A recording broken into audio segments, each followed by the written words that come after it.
You think you know what strength is. From childhood, the same idea was hammered into our heads. The world is a dangerous place, a jungle where it is not the kindest who survives, but the one with the sharpest teeth. We were told that tears are the currency of losers. That vulnerability is an open door for the enemy. That one needs to grow skin as thick as the armor of a tank, learn to bite before being bitten, and never, under any circumstances, show where it hurts. We built a cult around this idea. We called it character, backbone, balls of steel. And the main icon of this cult in the 20th century became a woman 5 feet 3 inches tall, with eyes resembling 2 saucers filled with poison, and a voice reminiscent of the sound of tearing sandpaper. Bette Davis, the queen of Warner Brothers, the woman who brought Hollywood to its knees, the bitch who was impossible to break. We look at her black and white photographs, where she holds a cigarette as if it were a dagger, and we think, now that is power. I want to be just as invulnerable. But this is a lie. The greatest optical illusion of show business. What we accepted as strength for decades was actually the most sophisticated, the most tragic, and the longest form of self-destruction in the history of culture.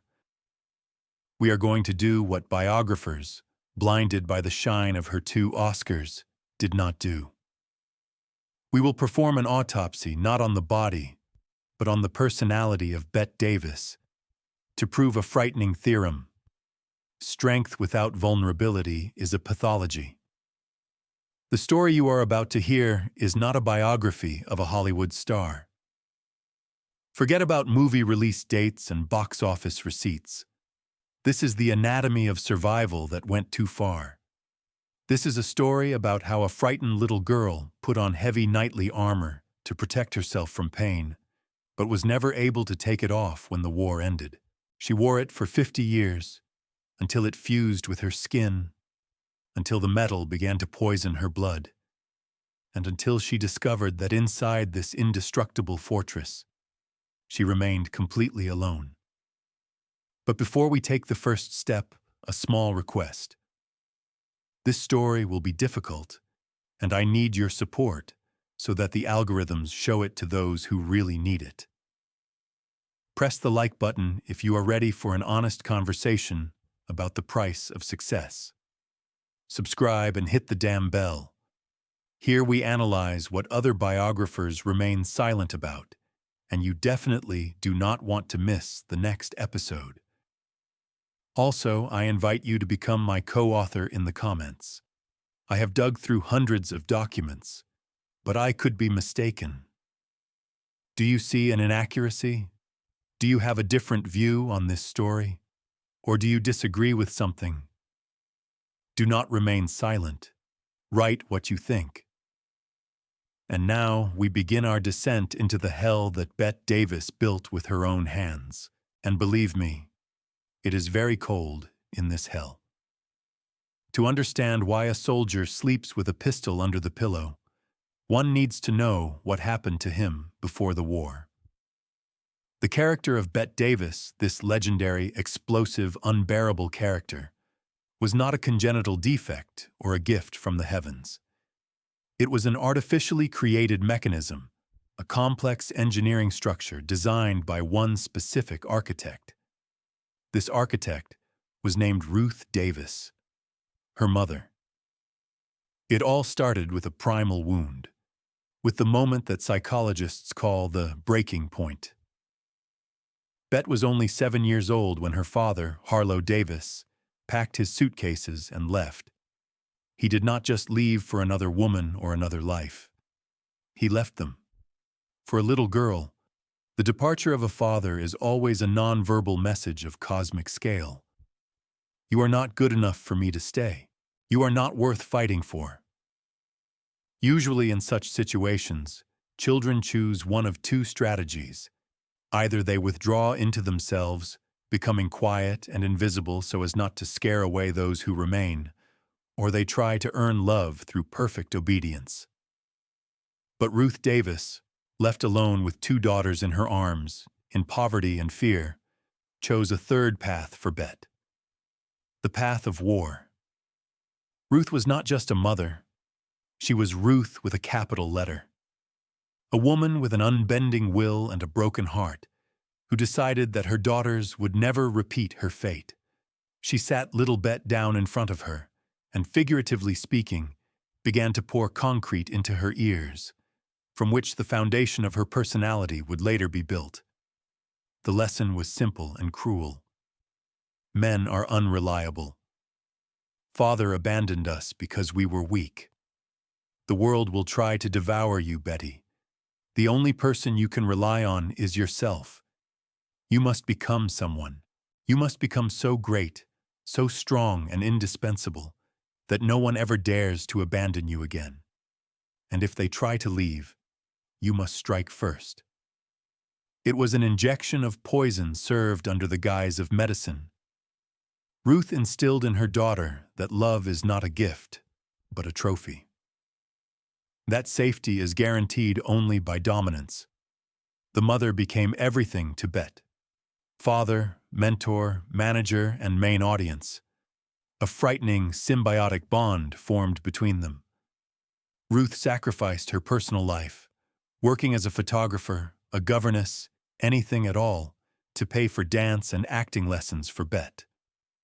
This placed a colossal, almost unbearable debt obligation on the young Davis. She did not have the right to make a mistake. Her every success was paid for by the sweat and blood of her mother. She could not be just an actress. She had to become Bette Davis, a weapon of retribution for all the humiliations that Ruth had endured. It was then, in adolescence, that Bette began to forge her first armor. She noticed that when she behaved nicely and submissively, she was ignored.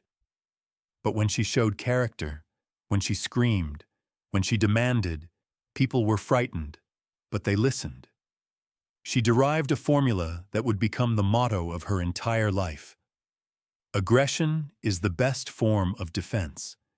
If you attack, the opponent has no time to look for your weak spots. With this weapon in her hands, with burning eyes and her mother's blessing, the 22-year-old Bette Davis boarded a train heading west. She was going to conquer Hollywood. But she did not know that the Hollywood of the 1930s was not a place for people like her. It was a meat grinder adjusted for a completely different sort of meat. We often romanticize the golden age of Hollywood. We imagine spotlights, champagne, elegant gentlemen, and femme fatales in silks. The reality was much more prosaic and harsh. The studio system of the 1930s was an industrial conveyor belt. Actors were not creators, but property. Literally. By signing a contract, you sold your face, your voice, your body, and your soul for 7 years. You were told what to wear, whom to sleep with, whom to marry, and how to smile. And into this world of standardized beauty arrives Bette Davis. Her arrival in Los Angeles became the first collision with reality.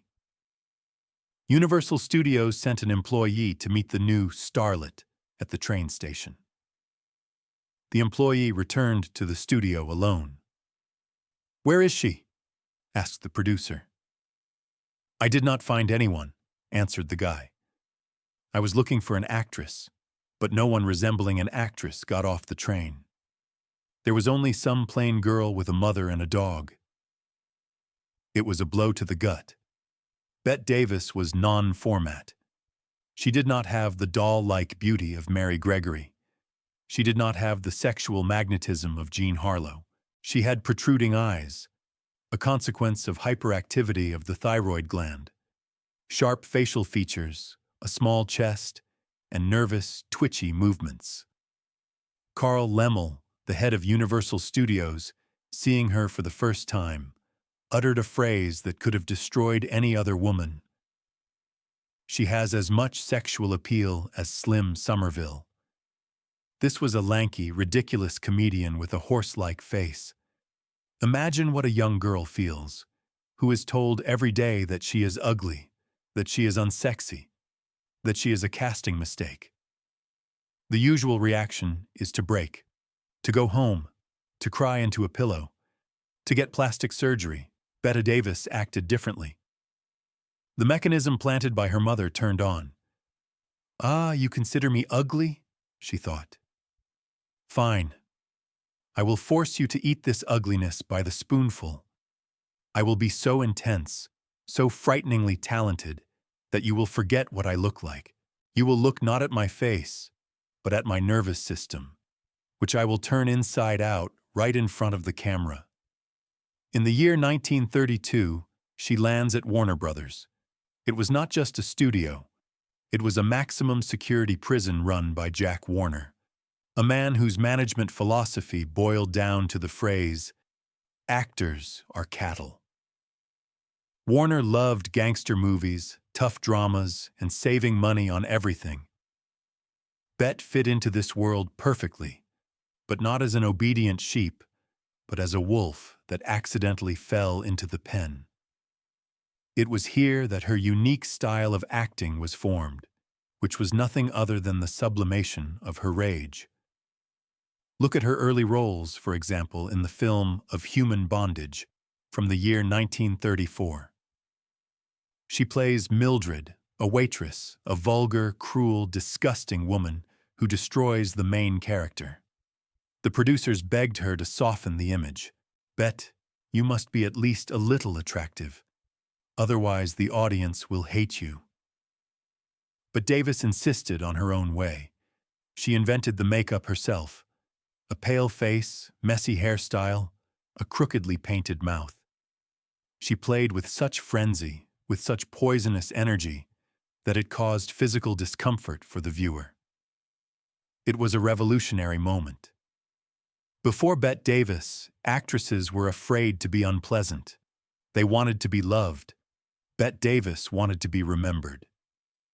She used the role of Mildred as an act of preemptive disfigurement. She was essentially saying, "I know that you do not like me. Well then, I will be even worse than you can imagine. I control the degree of my ugliness myself." And it worked. The critics were in shock, but they admitted, "It is brilliant." She did not receive an Oscar for this role, although she should have. It was a grandiose scandal when she was not even nominated, and the Academy had to change the rules on the fly due to the outrage of the press. But she received something greater. She received confirmation of her strategy. Being a bitch is profitable. Being tough is safe. The more I frighten people, the more they respect me. Thus, the first plates of her legendary armor were cast. But she did not yet know that this armor has a side effect. It starts to press on the chest, making it difficult to breathe. And the first to feel the cold of this metal were not the producers, but the men who had the imprudence to fall in love with her. The paradox of Bette Davis was that, being the Iron Lady on set, at home she dreamed of being simply a woman. Weak, protected, loved. She craved a patriarchal idol, a strong husband, a cozy home, intelligent conversations by the fireplace. But the program code written by her mother and the habits developed in the war with Jack Warner made this dream impossible. Her personal life turned into a testing ground for nuclear weapons. She had 4 husbands, and every marriage developed according to the same scenario of destruction. The first was Ham Nelson, her high school sweetheart, a jazz musician. A nice, calm guy who had no ambitions to become a star.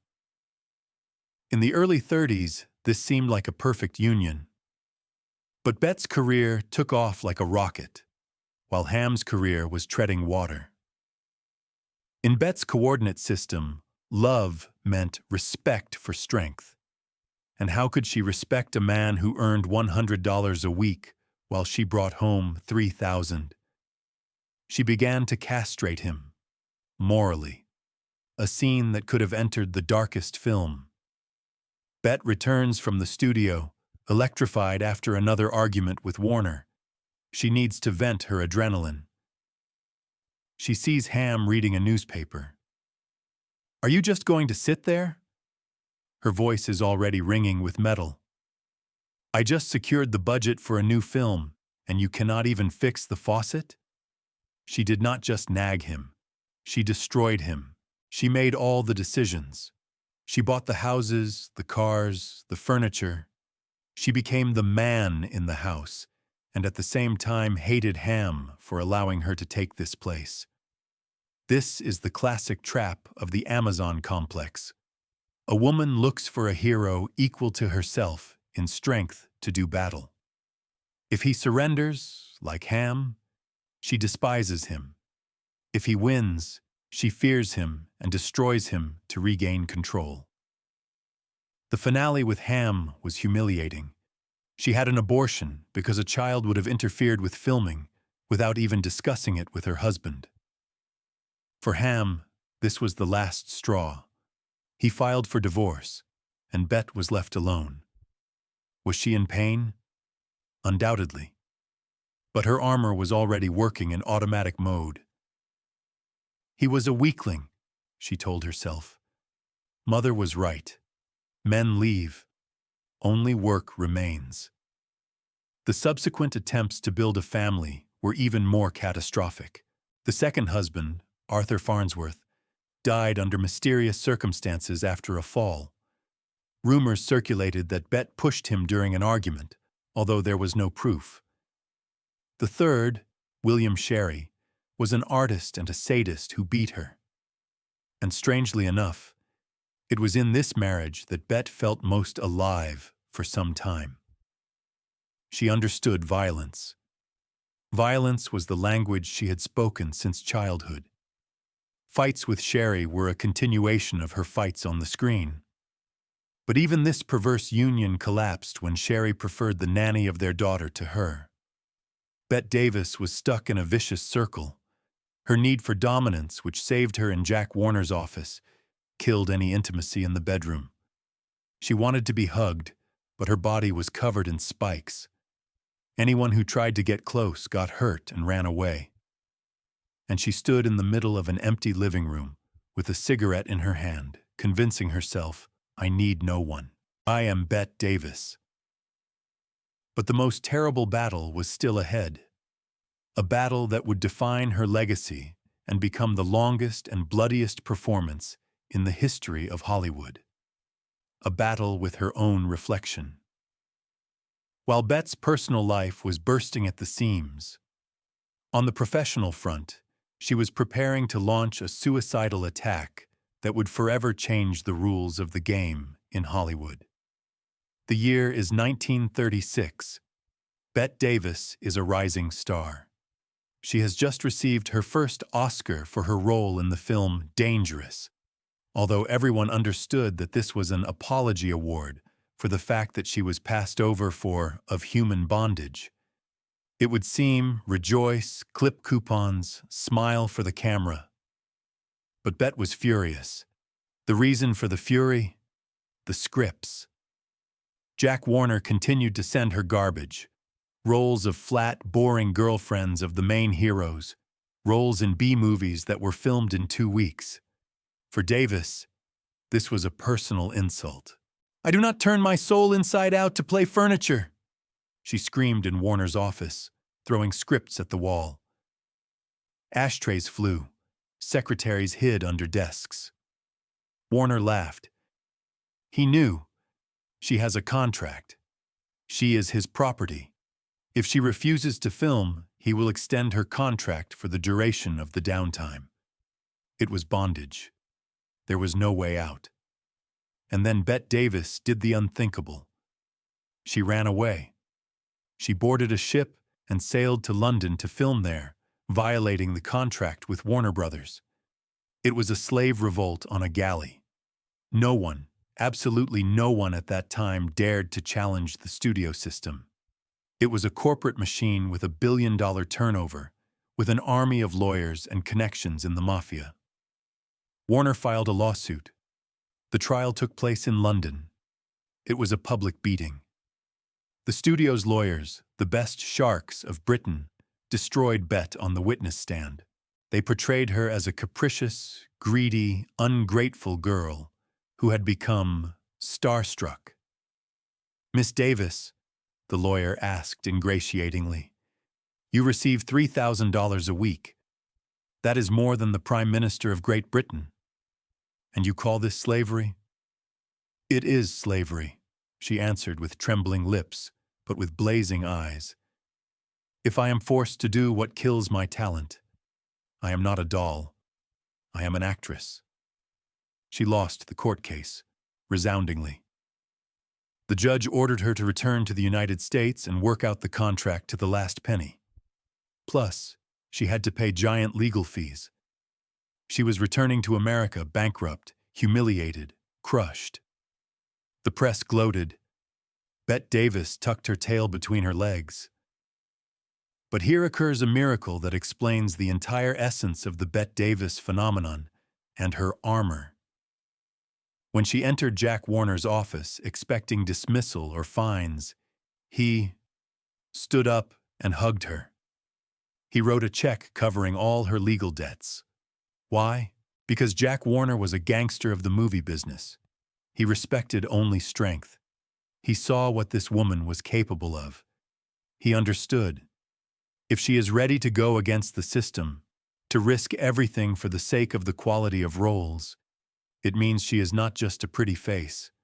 She is a fighter. She is the same as him. "This bitch is worth every cent," he told his partners. From that moment began the golden era of Bette Davis. Warner gave her what she wanted: the best scripts, the best directors, the best budgets. She lost the battle in court, but she won the war for respect. Her armor withstood a direct artillery hit, and she took a lesson from this that became her curse. Conflict is the only way to get what you want. The world hears you only when you scream.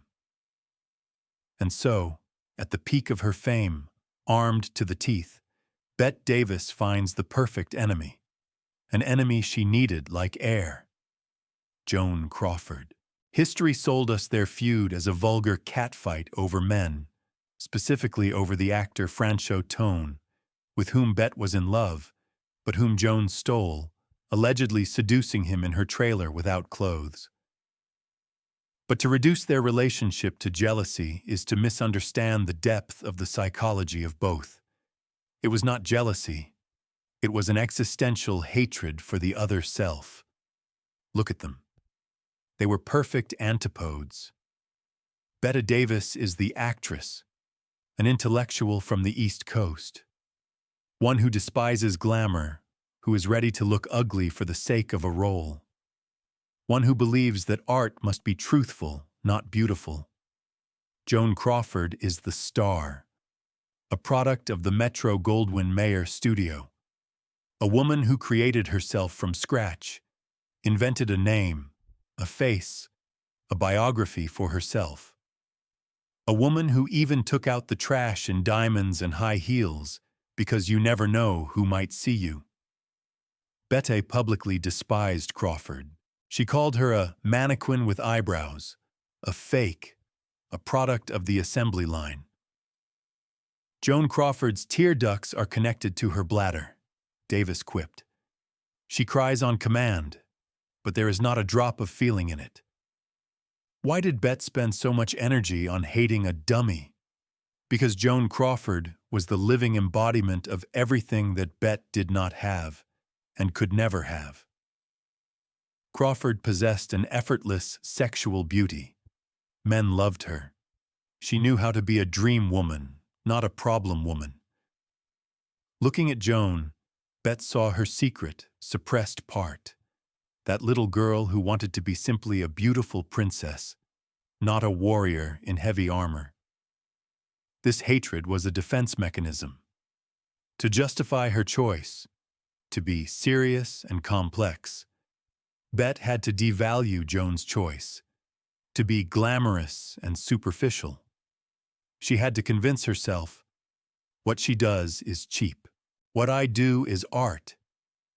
If she had allowed the thought for even a second that Crawford was also talented, and Crawford was damn talented, remember Mildred Pierce, the entire structure of Bette's self-esteem would have collapsed.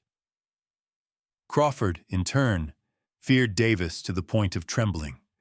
She envied her intellect, her background, her natural gift to play complex emotions without effort. Joan sent Bette gifts, flowers, trying to appease her. Bette sent them back.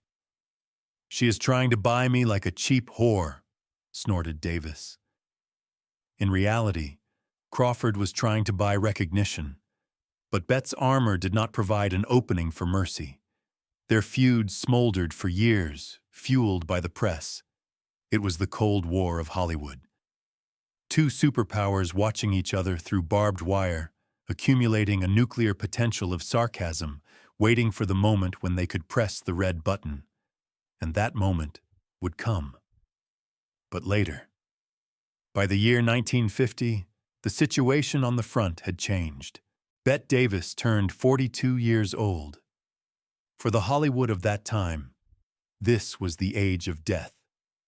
Actresses over 40 were sent to the scrap heap to play grandmothers or witches. Davis's career went into decline. Warner Brothers' studio, which she had made great, tore up her contract. Jack Warner sent her a telegram, the essence of which boiled down to a few words. "You are old. We do not need you anymore. Get out." She sat in her mansion, divorced, unemployed, with the feeling that she had been thrown onto the garbage heap of history. And it is at this moment that fate, in the person of director Joseph Mankiewicz, throws her a script that will become a mirror image of her own tragedy. The film All About Eve. The plot. A great but aging theater star, Margot Channing, encounters a young, ambitious predator, Eve Harrington, who tries to steal her career, her men, her life. Bette Davis read the script and understood. She does not need to act this. She is living this. Margot Channing, that was her. Sharp, witty, talented, but mortally frightened that her time is running out. The filming of this movie became legendary.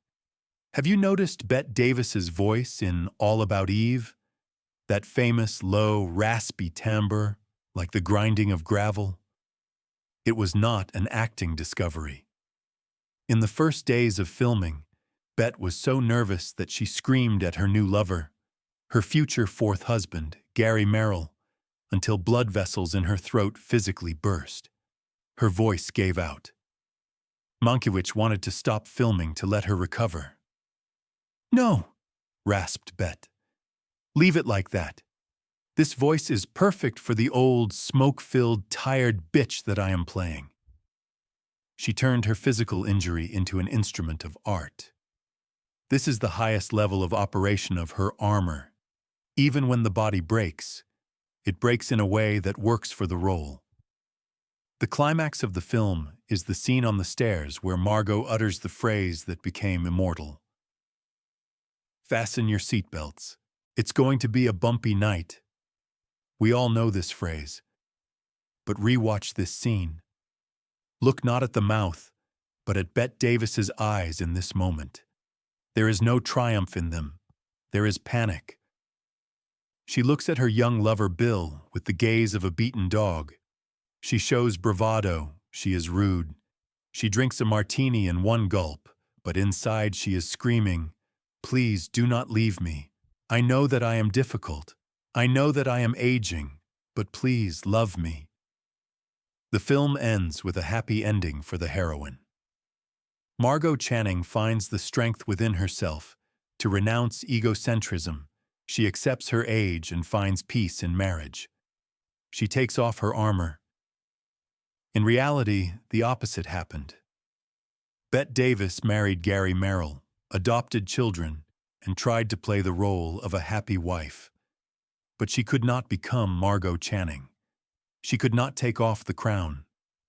She transferred the competition from the movie set to the home. She began to compete with her own husband. When his career stalled and she was invited to festivals, she did not comfort him. She unconsciously crushed him with her greatness. "I am Bette Davis, and who are you?" This unspoken and sometimes spoken question hung in the air of their home, poisoning the atmosphere. The film All About Eve became her last great triumph as a dramatic heroine. After it, a long, agonizing era of sunset began, an era when the armor began to rust and turn into an instrument of torture. The 1960s were approaching, the time of rock and roll, the sexual revolution, and the time for the most terrible experiment in the career of Bette Davis. The time to become a monster for real, the beginning of the 60s. The world had changed. Movie theaters were playing Elvis Presley and films about beach parties. Old Hollywood was dying, and its gods were dying along with it. Bette Davis is a woman after a divorce, a single mother, bankrupt. She is 54 years old. The telephone is silent. Agents do not call back. In the year 1962, she commits an act that made all of Hollywood hold its breath in shame. She publishes an advertisement in the Help Wanted section of Variety magazine. The text read, "Mother of 3 children, divorced, American, 30 years of experience working in cinema, mobile, even more alive than it seems. Wants steady work in Hollywood, has references, has been on Broadway." Imagine the level of desperation. A woman who has 2 Oscars sitting at home is forced to place an ad like an unemployed waitress. The industry laughed. Look at what the great Bette has descended to. But this was not just an act of humiliation. It was, in her style, an act of aggression. It was a middle finger to the entire industry. She was essentially saying, "Are you ashamed for me? Excellent. I will make you feel awkward until you give me a job." And the job came. But it was an offer that anyone with even a little pride left would have refused. The script was called Whatever Happened to Baby Jane? A story about 2 aging sisters locked in a house, full of hatred for each other. One is an invalid in a wheelchair. The other is a mad alcoholic, a former star who tortures her sister. Director Robert Aldrich knew what he was doing. He was not looking for actresses who could act hatred. He was looking for actresses who felt hatred. For the role of the invalid Blanche, they hired Joan Crawford. For the role of the mad Jane, they hired Bette Davis. Thus began the most terrible psychological experiment in the history of cinema. The filming of this movie was not art. It was a war captured on film. Aldrich understood. For the film to succeed, he needed to pit 2 tigresses against each other in one cage. Every evening, he would call one and tell her nasty things that the other had allegedly said about her. But Bette Davis went further. She decided to use this film to physically destroy Joan Crawford. First of all, Bette attended to her appearance. The makeup artists offered her standard, age-appropriate makeup. "No," said Bette. "I must look like a parody of a woman, like Mary Pickford who has rotted alive." She applied this monstrous layer of white face paint herself. She outlined her eyes with thick black eyeliner. She drew a mouth resembling a bleeding wound. When she first walked onto the set in this image, Joan Crawford, who as always looked flawless even in the role of a victim, nearly fainted. Bette Davis destroyed her face to show the inner ugliness of her character. This was the highest form of her armor. "I will become a monster on the outside so that you cannot wound me on the inside." There is a scene in the film where Jane kicks Blanche with her foot while she lies on the floor. According to all safety rules, the blow should be an imitation, or a stunt double should work. Bette insisted that she would do it herself. The camera rolled. Bette swung her leg and kicked Joan in the head. For real. Crawford screamed. Filming was stopped. Joan demanded stitches, although the wound was small. Bette simply lit a cigarette and said, "I barely touched her." Another drama from Miss Pepsi-Cola. Crawford was the widow of the president of Pepsi and placed soda machines everywhere, which infuriated Bette. But Crawford did not remain in debt. In the scene where Bette had to drag her paralyzed body across the floor, Joan, knowing that Davis had a bad back, put on a belt with heavy lead weights under her dress, or, according to another version, filled the pockets of her dress with stones. When Bette tried to lift her, she strained her back. You can see this effort in the film. The cry of pain on Davis's face is real. They maimed each other for the sake of a shot. They sublimated their hatred for aging, for the industry, for men, onto each other. The film was released and became a sensation. It saved the careers of both, but it also cemented new roles for them. Crawford remained the eternal victim. Davis became the eternal executioner. The culmination of their war was not the soundstage, but the Oscar ceremony. This episode should be included in textbooks on psychopathology. The situation: for Baby Jane, Bette Davis is nominated for an Oscar for Best Actress. Joan Crawford is not. For Crawford, this was a public humiliation. Her enemy received recognition, and she received nothing. Bette triumphed. She was confident of victory. She was already rehearsing her speech. She believed she would become the first actress in history to receive 3 statuettes. It would have been the final proof. Talent defeated beauty. But Joan Crawford launched a campaign worthy of Machiavelli. She could not win herself. Therefore, she decided to ensure that Bette lost. Crawford contacted all the other nominees, Anne Bancroft, Geraldine Page, who could not attend the ceremony. Joan offered in a sweet voice, "My dear, if you win, allow me to accept the award on your behalf. It would be an honor for me." The actresses agreed, and so the night of the ceremony arrives. Bette Davis stands backstage, nervously fiddling with her gloves.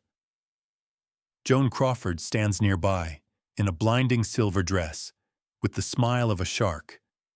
The winner is announced. And the Oscar goes to Anne Bancroft for the film The Miracle Worker. Bette froze. Shock. Silence. And in that second, she felt an icy touch. "Excuse me, Bette, I have a job to do," whispered Joan Crawford. She brushed a non-existent speck of dust off Davis's shoulder, walked past her, went out onto the stage to thunderous applause, and accepted the statuette for Bancroft. She held someone else's Oscar as if it were her own. She shone. She stole the show. Bette Davis stood in the shadows of the wings and watched as her sworn enemy held her dream in her hands. In that moment, something inside Bette finally broke. It was proof of her worst nightmare. Armor does not save you from cunning. Talent does not save you from politics. She realized that Joan had won, even having lost the nomination. After Baby Jane, there was no way back. Hollywood saw that the image of a mad, aggressive old woman sold better than any other. The audience wanted to see the Queen degrade herself. Bette Davis, who needed money and feared oblivion more than death, accepted these rules of the game. The era of the so-called hag horror or psycho biddy began. The films came one after another. Hush, Hush, Sweet Charlotte, The Nanny, The Anniversary. In each of them, Bette played a variation of Baby Jane, crazy, one-eyed, cruel, pathetic. Critics wrote, "This is a lampoon of a great actress. She is selling her dignity." But Bette did not give a damn. She was on top again, even if that peak smelled of rot. She said, "If they want to see a monster, I will give them the best monster they have ever seen." But the price was terrible. The mask grew into her face. The public stopped perceiving her as a dramatic actress. She became an attraction. People came to meetings with her expecting to see a bitch, and she could not disappoint them. She was rude to fans. She humiliated interviewers. She maintained this fire of aggression because it warmed her vanity. She built a fortress of sarcasm and grotesque around herself. In the 70s, she was an icon, a legend, that very Bette Davis. But when the stage lights went out, she returned to her empty house. There were no more husbands. After Gary Merrill, she vowed never to marry again. Almost no friends remained. Only the children remained. And it was from this flank that the blow came which pierced her armor right through. A blow from which she never recovered. We are approaching the most terrible paradox of Bette Davis's life. All her life she built fortress walls to protect her family from the outside world. She was certain, "The enemies are out there, outside. Inside are my people, my blood. They will not betray me." She was mistaken. The main enemy grew up inside the fortress. Her daughter, B.D. Hyman. Bette gave birth to her late at 39 years old. For a woman who had several miscarriages and abortions, B.D. was not just a child. She was the Holy Grail. Bette suffocated her with her love. She controlled her every step, dressed her like a doll, dragged her to parties, chose her friends. Bette repeated the script of her mother, Ruth. "The world is dangerous, baby. Listen only to mommy. Mommy is your only protection." But in the year 1985, when Bette Davis was 77 years old, the protection collapsed. B.D. published a memoir titled My Mother's Keeper. The book came out at the most inappropriate moment. Bette had just undergone a mastectomy for breast cancer and a stroke. She lay in the hospital, weak, frightened, needing care for the first time in her life. And then the book comes out. It was not just a text. It was a public execution. The daughter described Bette as an alcoholic, a despot, a hysteric who destroyed the psyche of her children. She described scenes of drunken scandals, suicide attempts, cruelty. B.D. essentially told the world, "You worship a monster, and I lived with her in hell." Why did this happen? Here works a harsh irony. Bette Davis taught her daughter one lesson all her life. To be noticed, you must scream. To win, you must be ruthless. B.D. learned this lesson perfectly. She used her mother's weapon against her mother. She realized that the best way to earn money and fame is to destroy the legend named Bette Davis. Bette's reaction to this book shocked everyone. The world expected the great bitch to explode, that she would sue, that she would grind her daughter into dust in interviews. But Bette fell silent. In her response memoirs, This and That, at the very end, an open letter to her daughter was published. There were no curses there. There was a phrase full of childish helplessness. "I still cannot believe you did this to me. I still do not understand how my love could have spawned so much hatred." For the first time in 50 years, the armor cracked. We saw not a warrior, but an old woman sitting on the ruins of her perfect motherhood and crying. She crossed B.D. out of her will, but she could not cross the pain out of her heart. The last years of Bette Davis's life, from 1985 to 1989, are a chronicle of decay. But even while falling apart, she refused to surrender. It was a frightening and at the same time majestic spectacle. After the stroke, part of her face was paralyzed. Her speech became slurred. She lost a lot of weight. weighing about 40 kilograms. Any normal person in such a condition would have retired, would have hidden from cameras. Bette Davis painted her lips with bright red lipstick, which now lay on a crooked mouth, put on a hat with a veil, took a cigarette in a trembling hand, and went on a TV show. She refused to acknowledge her infirmity. "Old age ain't no place for sissies," she wheezed in an interview with Johnny Carson. It was her last role, the role of a survivor. She looked like a grotesque doll, like the ghost of baby Jane, but in her eyes, that same fire still burned which lit up screens in the 30s. In the year 1987, she acts in her last film, The Whales of August. Her partner was the legend of silent cinema, Lillian Gish. Lillian was the embodiment of kindness and light. She tried to befriend Bette, to comfort her. Bette hated her for it. "That woman has syrup instead of blood," Davis grumbled on the set. "I cannot stand it when people baby me." Even on the threshold of death, she pushed away kindness. Kindness seemed like weakness to her.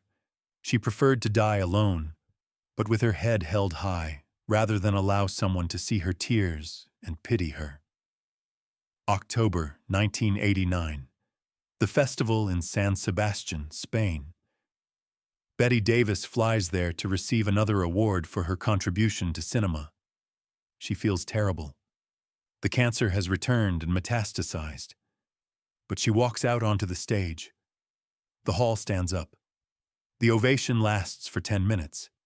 She stands, leaning on a cane, a small, withered figure in black velvet. She absorbs this applause like oxygen. It is the only thing she has left, the love of the crowd. Faceless, safe love that does not require intimacy. A few days later, her condition worsens. She is urgently flown out on a private jet to Paris, to the American hospital in Neuilly-sur-Seine. In the hospital room with her, there are no husbands, no daughter BD, no old friends. Most of them are already dead, including Crawford and Warner. With her are only her assistant and her son, Michael. On October 6, 1989, the heart of Bette Davis stopped. But before closing this book, let us recall the epitaph she chose for her tombstone. It is not a quote from the Bible. These are not words about love. Carved on the marble is, "She did it the hard way." Sounds heroic, right? But now, knowing her whole history, this phrase sounds like a sentence. She chose the hard way not because it was the only one, but because she did not know how to trust ease. She did not know how to trust people. She did not know how to relax. Her entire life was a war she accepted after her father left, and she won this war. She became a legend. She forced everyone to respect her, but she lost the peace. The story of Bette Davis is more than the biography of an actress. It is a warning. Today, we live in a world that again demands us to be strong. Social networks teach us to be invulnerable, successful, independent. We are told, don't whine, work, ignore the haters. We are all putting on the armor of Bette Davis little by little. We learn sarcasm to hide resentment. We choose a career instead of relationships, because a career cannot wake up in the morning and say, "I don't love you anymore." We reject help because we are afraid to appear weak. Bette Davis proved that this strategy works. You will indeed become invulnerable. Indeed, no one will be able to hurt you if you let no one near you. But the price of this safety is the icy cold of loneliness. Armor protects the heart from knife blows, but it also does not let in sunlight and the warmth of human hands. And over time, the person inside the armor simply freezes to death.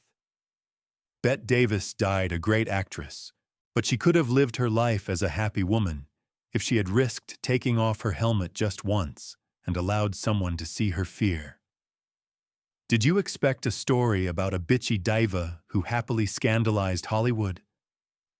You received the tragedy of a frightened child who never came out of her fortress. But wait. Bette Davis survived the meat grinder of the studio system because she had fangs. But what did Hollywood do to those who did not know how to bite? Look at the story of Judy Garland. The studio did not just control her contracts. They controlled her sleep, her weight, and the chemical composition of her blood, stuffing her with amphetamines. Bette Davis died old and alone. Judy Garland died young and broken. How did the dream factory turn into a nightmare factory for Dorothy from the land of Oz? Subscribe to my channel so you do not miss this video.